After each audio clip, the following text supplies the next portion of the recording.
pagi pemirsa, bertemu lagi dengan saya Novika Nastalia dalam program Kabar Indonesia Terkini. Pada pagi hari ini kami akan membahas tentang pengelolaan tenaga pendidik dan kependidikan di salah satu sekolah pendidikan anak usia dini di daerah Cimahi. Saat ini saya sudah bersama dengan Ibu Neneng yang merupakan kepala sekolah dari PAUD Flamboyan. Selamat pagi Ibu. Pagi.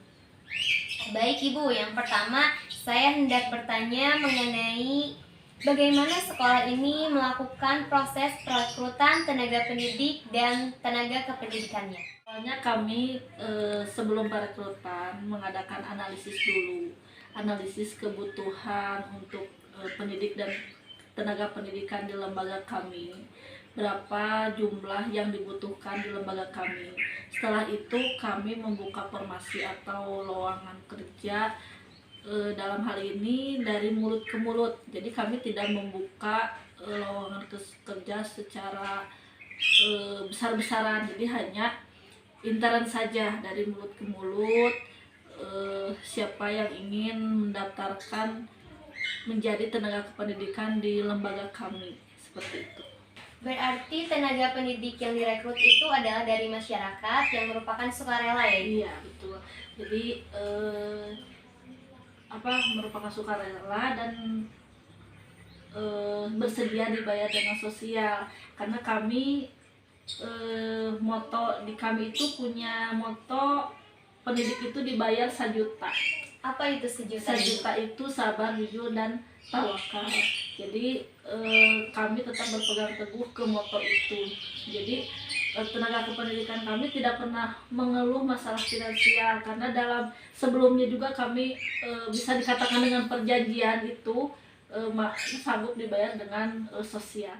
Selanjutnya saya hendak menanyakan tentang upaya serta program apa yang telah dan akan Ibu lakukan dalam rangka pengembangan tenaga pendidik dan tenaga kependidikan di PAUD Flamboyan. Dalam hal ini kami mengikut sertakan tenaga kependidikan kami untuk ikut serta pelatihan yang diadakan oleh Dinas Pendidikan khususnya. Terus kami mengadakan studi banding ke lembaga atau PAUD yang lebih berkembang dari lembaga kami.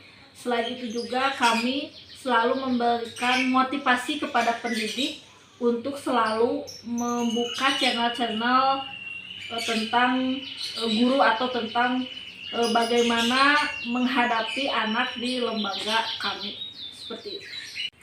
Kemudian jika untuk ibunya sendiri selaku kepala sekolah, Ibu sudah pernah mengikuti pembinaan atau pelatihan apa saja? Alhamdulillah dalam kesempatan ini saya sebagai kepala sekolah sudah pernah mengikuti pelatihan atau pembinaan khususnya dari penilik kami, yaitu dari di bawah naungan Dinas Pendidikan. Tapi untuk pembinaan kepala sekolah itu tidak sesering pelatihan atau pembinaan ke tenaga kependidikan kami, karena mungkin ujung tombak dari lembaga kami itu yaitu kependidikan kami atau tenaga kependidikan. Jadi oleh Dinas Pendidikan sangat sering ada pembinaan dan pelatihan untuk tenaga kependidikan. Jadi memang pelatihan dari pemerintah itu melihat dari skala prioritas juga ya? Prioritas bagaimana ujung tombaknya, maju mundurnya itu di lembaga. Baik, selanjutnya Ibu, saya hendak bertanya apa saja sih yang menjadi pertimbangan Ibu dalam penetapan calon yang diterima? Apakah ada pertimbangan tertentu? Baik, dalam hal ini pasti ada pertimbangan. Dalam hal ini yaitu kualifikasi pendidikan sebelumnya, apakah dia dari SMA atau S1, tapi dalam hal ini kami minimal dari SMA. Terus yang kedua dari karakter kependidikan tenaga pendidik yang mau daftar ke kami. Yang ketiganya mempunyai sikap rasa kasih sayang yang lebih kepada anak usia dini. Karena yang sehari-hari digeluti itu adalah anak-anak usia dini. Betul. Jadi tenaga pendidiknya juga harus tinggi rasa kasih sayangnya. Betul. Gitu ya. Baik Ibu, nah selanjutnya metode penilaian apa yang Ibu lakukan untuk melihat sejauh mana performa tenaga pendidik dan peluangnya untuk berkembang lebih jauh lagi? Yaitu dengan cara mengkaji atau bisa dikatakan dengan evaluasi diri terhadap pendidik kami. Yang keduanya yaitu dengan observasi bagaimana mereka cara menghadapi ke peserta didik kami, apakah pendidik kami sudah optimal dalam melayani peserta didik kami, terus cara sosialisasinya bagaimana ke anak atau ke orang tua dari peserta didik kami. Berarti itu tuh dari ibunya ya, dari ibu berupa angket misalnya, kemudian diisi oleh tenaga pendidiknya. Jika observasi itu ibu yang turun langsung ke lapangan. Ya betul. Nah, kemudian yang selanjutnya Ibu, bagaimana sih cara Ibu dalam mengelola kompensasi untuk tenaga pendidik dan kependidikan di PAUD Flamboyan? Kompensasi itu berupa finansial. Ya. Utamanya kami dari iuran orang tua, karena kami diadakannya iuran orang tua itu untuk kegiatan belajar mengajar, terus untuk kebutuhan di lembaga kami, terus untuk menggaji tenaga kependidikan kami di lembaga. Nah, selain itu juga kami ada dari dinas pendidikan, yaitu berupa insentif yang awal mulanya itu 6 bulan sekali, 3 bulan sekali, yang alhamdulillah untuk tahun ini dikucurkan ke tenaga pendidikan kami itu sebulan sekali langsung ke rekening masing-masing. Mungkin kalau itu dari finansial. Selainnya juga kami ada pemberian reward seperti bonus ke tenaga pendidikan kami berupa ucapan atau berupa barang yang mungkin harganya tidak seberapa, tapi itu merupakan reward dari lembaga kami ke tenaga pendidikan kami. Nah, Ibu, jika dari yang iuran orang tua itu dibayarkan ke tenaga pendidik dan tenaga kependidikannya itu dalam jangka berapa bulan sekali? Di lembaga kami itu alhamdulillah sudah 1 bulan sekali.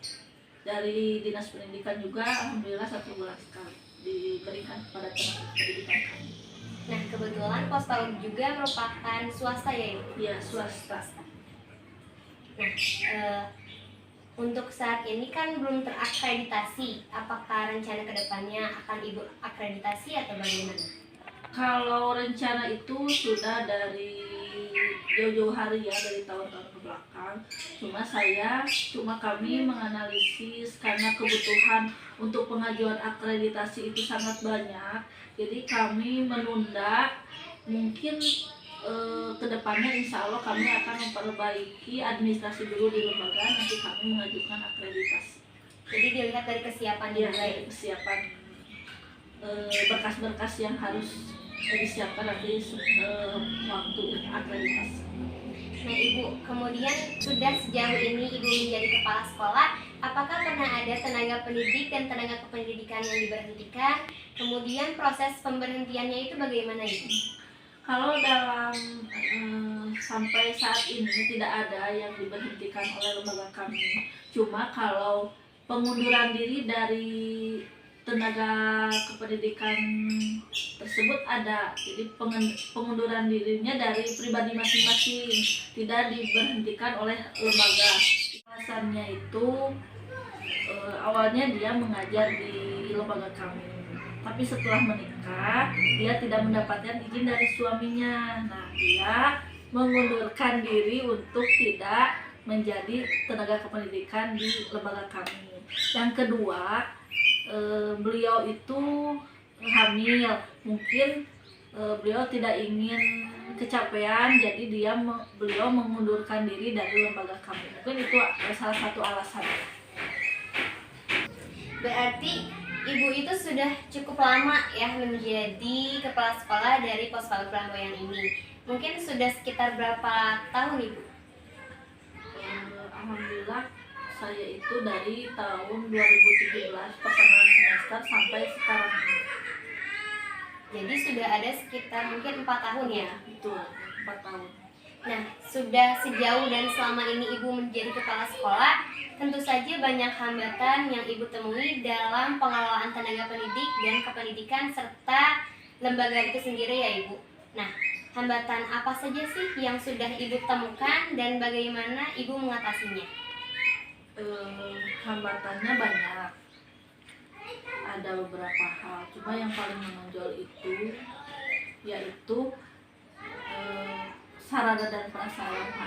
Mengenai sarana dan prasarana kami dalam hal ini yaitu lembaga ya, atau bisa dikatakan dengan gedung sekolah, karena dalam hal ini kami lembaga PAUD Blamuyan itu menumpang di masjid, jadi kami tidak terlalu bebas melaksanakan aktivitas bersama anak-anak kami karena mungkin keterbatasan gedung dan bangunan, ruangan juga. Nah, dalam hal ini solusinya belum kami temukan, mungkin karena untuk sarana dan prasarana itu kami harus melibatkan pemerintah setempat, baik RW, RT ataupun masyarakat yang memperhatikan kependidikan. Nah, dalam hal ini kami belum menemukan solusinya harus seperti apa.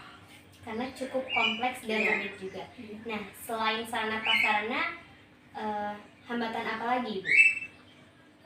Ada juga, karena mungkin dilihat dari kelatar belakangan pendidikan kami, karena kebanyakan bukan dari PG PAUD gitu.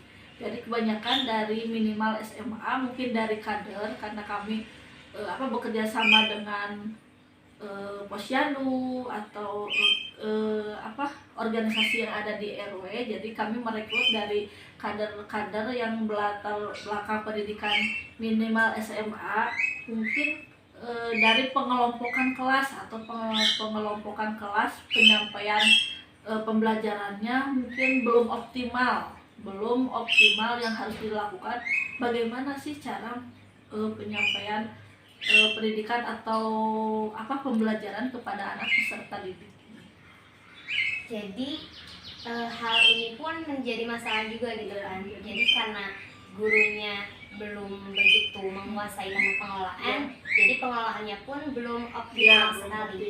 Tapi kami juga sudah mulai solusinya yaitu dengan melibatkan peserta didik untuk mengikuti yaitu tadi pembinaan dan pelatihan. Mungkin karena mungkin dari pelatihan dan pembinaan ada materi-materi yang harus dipraktekkan nanti di lembaga kami. Mungkin itu solusinya.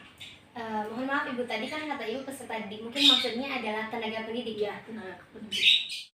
Baik Ibu, berarti pengelolaan tenaga pendidik dan tenaga kependidikan di pos PAUD Blamuyan ini sudah terbilang cukup baik ya Ibu? Iya, alhamdulillah. Hanya saja masih ada hambatan yang masih belum terpisahkan hingga saat ini. Iya, betul.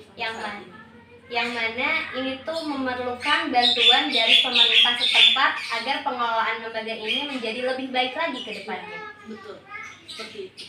Terima kasih kepada Ibu Neneng yang telah bersedia hadir bersama kami di sini. Iya, sama-sama. Mudah-mudahan dengan adanya acara diskusi ini, mudah-mudahan adanya perkembangan di lembaga kami dan dapat dilihat oleh pemerintah setempat ya. Dan juga terima kasih kepada pemirsa di rumah yang telah menonton acara kami. Jangan lupa saksikan kabar Indonesia terkini di NOP TV, tayang setiap hari pukul 9 waktu Indonesia Barat. Saya Novika Nostalgia undur diri. Selamat pagi dan selamat beraktivitas.